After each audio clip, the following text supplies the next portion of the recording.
La santé à tout prix, 455 pages. Mon guide secret des remèdes naturels, tome 1 et mon guide secret des remèdes naturels, tome 2. Donc, au total, vous vous retrouvez à près de 800 pages d'informations inédites.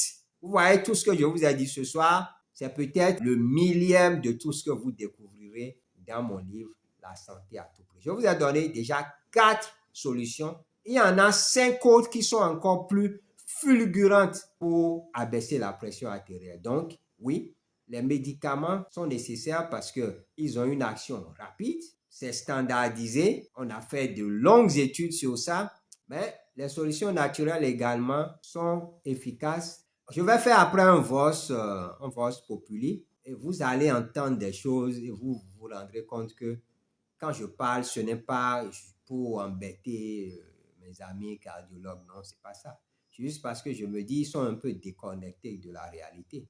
Des gens qui peinent à s'offrir 2 repas par jour. Difficilement, ils font un peu de piron avec gari plus crin-crin, plus wandienondé, c'est-à-dire les poissons, l'enrouin, ils les appellent, non, séchés. Donc, on met ça dedans et on sort de la sauce, on attache ça encore dans le sachet parce qu'on ne doit pas manger ça. Nous,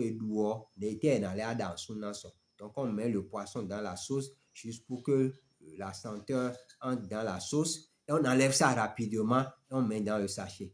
Le lendemain, quand on doit faire une nouvelle sauce, on sort le précieux encore, on met ça dans la sauce et puis on sort. Donc, des gens qui peinent à s'offrir un repas digne par jour. Vous allez leur demander d'aller prendre un antihypertenseur qui coûte 4 000, qui coûte 12 000, qui coûte même 20 000 parce qu'on va dire, ah, votre hypertension est compliquée. Ils vont trouver l'argent où pour aller prendre ça chaque mois, parfois même 2 boîtes. Mais ces populations-là se soignent avec les solutions qui sont à leur portée. Il y a les feuilles de corosolier, les feuilles du manguier, il y a le bissap, il y a l'ail, il y a les graines de moringa. Ben, j'ai sauvé une dame la dernière fois. Elle m'a vu en pleurs, m'a dit, expert, mon médicament là, ça coûte 19 000. C'est fini, mais ma pension de retraite, il reste encore près de 2 semaines, ça va venir. Comment je fais? Et je lui ai dit, graines de moringa. Commence à prendre les graines de moringa. Elle a commencé à prendre les graines de moringa. Jusqu'à aujourd'hui, elle n'a pas encore perçu. Lorsqu'elle me parlait, elle disait il lui restait environ 2 semaines. Donc, nous sommes finalement à la fin du mois. Peut-être que le lundi, elle va percevoir. Mais elle m'a dit, depuis qu'elle prend les graines de moringa, elle n'a plus les pieds enflés, elle n'a plus les palpitations et que sa tension maintenant est entre 13 et 14. Au maximum, ça va à 15, sinon 13, 14. Et j'ai dit, pour son âge, à 72, 73 ans, pas de souci. Parce que plus on monte en âge, plus le corps s'adapte à une tension plus élevée. Le corps s'adapte. Ce n'est pas que c'est l'âge qui fait que la tension monte, non. Ce sont nos mauvaises habitudes qui font que la tension monte. Et le corps est obligé de s'adapter à ça. Donc, une tension pour quelqu'un qui a 70 ans, à 14, à 15, ce n'est pas encore dangereux. Mais ce qui me rassure, elle me dit, même avec le médicament de 19 000, la tension était toujours entre 14 et 15. Jamais autour de 13. Mais avec les graines de moringa, elle est à 13, des fois à 14, rarement à 15. En tout cas, 2 semaines, c'est pas beaucoup, mais c'est pas peu non plus. Donc, celle-là, maintenant, elle sait au moins que ces graines peuvent la dépanner, même si elle doit continuer à prendre ses médicaments. Puis elle m'a demandé, j'ai dit, ah, va vite acheter ton médicament. Il ne faut pas que demain on dise, c'est l'expert qui m'a dit, jamais. Je ne dirai à personne de laisser ses médicaments. Non, non, non, non.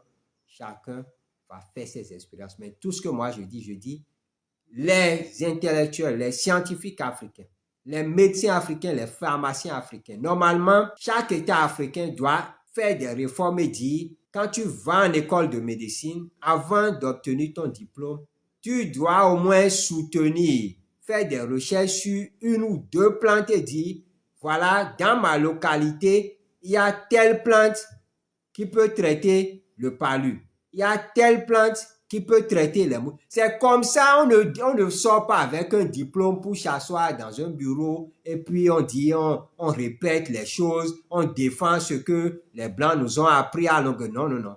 Eux, ils ont fait des recherches, ils viennent même ici faire des recherches sur nos plantes Pendant que nous rejetons nos plantes, nous les diabolisons, ils viennent faire des recherches sur nos plantes et nous, en tant que perroquets, on commence à encore dire oui, c'est plante. Non, non, non, non, il faut que ça change. Les réformes doivent obliger les pharmaciens, les médecins, avant de sortir, avant d'obtenir leur parchemin, qu'ils valorisent des plantes, au moins 1, 2 ou 3 plantes de leur localité qui peuvent traiter le palu, qui peuvent traiter la fièvre typhoïde par exemple, qui peuvent abaisser la pression artérielle, qui peuvent abaisser la glycémie et mettre ça au service de la communauté. Parce qu'il n'y a pas encore l'assurance pour tous pour prendre entièrement les gens, même les indigents en charge, en attendant que ça n'arrive. Mais il faut faire ça. Et même si ça existait, regardez tous les effets indésirables que peuvent provoquer ces produits-là. Mesdames et messieurs, c'est sur ces mots que je vais finir mon live. Vous savez ce qu'il vous reste à faire.